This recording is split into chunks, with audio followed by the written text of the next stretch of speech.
Bonjour, je m'appelle Laurent Fèvre, je suis infirmier coordonnateur technique dans un service de réanimation dans un hôpital périphérique. Je gère un laboratoire de simulation qui est situé à l'intérieur d'un service de réanimation. Nous travaillons selon l'adage HAS, jamais la première fois sur un patient, mais la genèse de notre labo de simulation est d'apprendre aux équipes à travailler ensemble.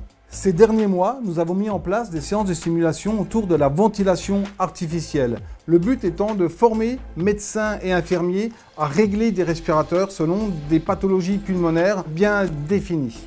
Alors ce qui me manquait avec mon ancien système de vidéo, c'est d'avoir une vue sur l'écran du respirateur. Pourquoi j'ai choisi SimMotion? La première chose, c'est que j'avais 5 flux vidéo, dont l'écran du respirateur, et pour nous, c'était quelque chose de primordial. Le système SimMotion est livré avec 4 caméras et 2 encodeurs qui permettent d'avoir jusqu'à 5 flux vidéo sur l'écran que je vais projeter dans ma salle de débriefing. L'installation du système SimMotion est ultra rapide. Ce qui m'intéressait, c'était d'avoir un système plug and play avec batterie et surtout non filaire. Le système SimMotion permet en quelques minutes de fixer les caméras effectivement au plafond, là où je veux, sur une barre métallique. À l'hôpital, on travaille souvent avec des plafonds suspendus. Effectivement, moi j'utilise 3 caméras, un flux qui représente l'écran du respirateur et un flux qui représente le scope du patient. Avec ces 5 flux vidéo, j'ai une vision complète de ce qui se passe dans ma salle, non seulement sur le mannequin, sur des apprenants, mais également sur les dispositifs médicaux que nous utilisons, tels que le respirateur ou le scope.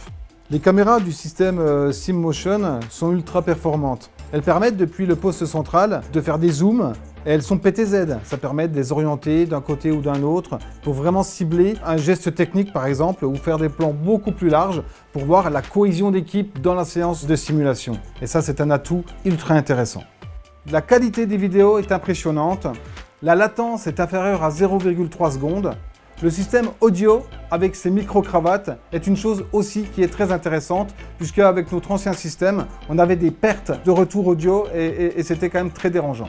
Ce système audiovisuel innovant permet de cibler les axes d'amélioration au moment du débriefing. En effet, il est possible durant la séance de simulation de taguer des choses qui peuvent être intéressantes pour le débriefeur, mais il permet également de remonter tous les états du mannequin, seconde par seconde, et ça c'est un point crucial quand on aborde des débriefings en simulation.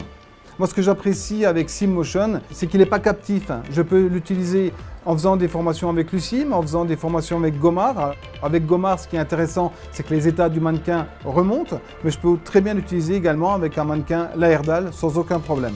Alors en conclusion, la rapidité de mise en place de SimMotion, la qualité des vidéos avec la latence qui est inférieure à 0,3 secondes, le fait d'avoir l'écran du respirateur disponible dans la salle de débriefing, le fait de pouvoir exporter en format Excel toutes les données de la séance de simulation pour pouvoir effectivement faire des statistiques au besoin. Le fait d'exporter les vidéos en format HTML compressé rend l'utilisation de cet outil fluide, facile et efficient.